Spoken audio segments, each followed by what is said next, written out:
Oke, saya Surya Dharma dari kelompok 4 angkatan 10. Di sini saya akan menjelaskan apa yang saya pelajari hari ini. Di hari kedua ini kami belajar materi analisis isu kontemporer. Nah, kenapa kemudian analisis isu kontemporer ini menjadi penting untuk dipelajari?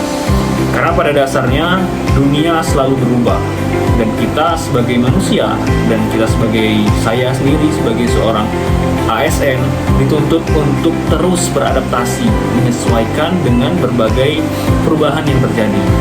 Apalagi saat ini dunia memasuki era digital yang sangat cepat. Jadi mau tidak mau kita harus menyesuaikan dengan berbagai perubahan tersebut. Nah, bicara tentang analisis isu kontemporer, maka bicara juga tentang kasus-kasus yang marak terjadi di Indonesia, misalnya korupsi. Bahkan akhir-akhir ini pun kita mendapatkan berita salah satu wakil menteri yang terjerat kasus korupsi dan ditangkap oleh KPK. Nah, hal itulah yang kemudian menjadi penting mengapa analisis isu kontemporer ini harus dipelajari. Dan di dalam penugasan hari ini pun kami belajar untuk menganalisis isu yang terjadi di instansi. Teknik analisisnya pertama menggunakan teknik APKL. Nah, apa itu teknik APKL? Jadi saya belajar bahwa untuk menganalisis sebuah isu, kita dapat menggunakan teknik APKL yang terdiri dari A, yaitu aktual. Apakah isu ini yang akan kita analisis ini dibicarakan orang, menyangkut menjadi topik pembicaraan, hangat dibicarakan orang.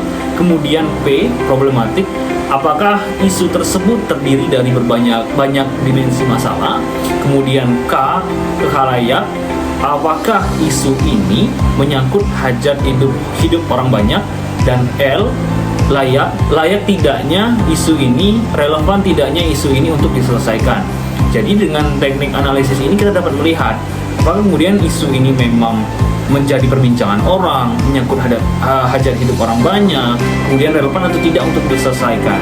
Nah, kemudian kami juga belajar terkait dengan teknik analisis urgency, seriousness, dan juga growth. Nah, teknik analisis ini dapat melihat dari isu-isu yang sudah dipetakan tadi, apakah isu tersebut kemudian yang mana yang akan didahulukan, yang mana yang penting untuk didahulukan. Karena dapat dilihat dari aspek U, urgency, kita akan melihat seberapa mendesak isu ini harus diselesaikan. Kemudian seriousness, seberapa seriuskah untuk menyelesaikan isu ini. Dan terakhir adalah growth, apabila isu tersebut tidak diselesaikan, apakah isu ini akan terus berkembang sehingga akan makin sulit untuk diselesaikan. Nah, seperti itu. Jadi dengan dua teknik analisis ini saya belajar bahwa kita dapat melihat sebuah isu apakah dia layak untuk diselesaikan dan seberapa urgensinya, seberapa penting, mana isu yang harus didahulukan. Dan hari ini juga melalui penugasan kami belajar terkait dengan teknik analisis kesenjangan atau gap analysis. Nah, teknik analisis ini ingin melihat antara kondisi yang terjadi saat ini dan juga kondisi yang diharapkan, apakah sudah sesuai atau justru terjadi kesenjangan. Artinya kesenjangan adalah tidak dicapainya atau tidak tercapainya antara kondisi yang diharapkan dan juga kondisi yang terjadi saat ini.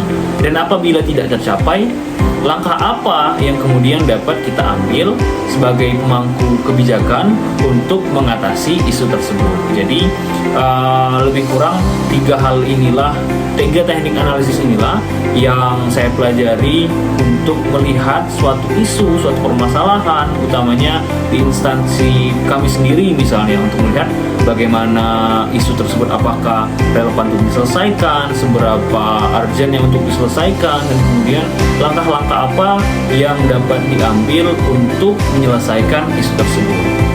Sekian yang dapat saya sampaikan terkait dengan pembelajaran di hari kedua ini. Terima kasih dan sampai jumpa di video berikutnya.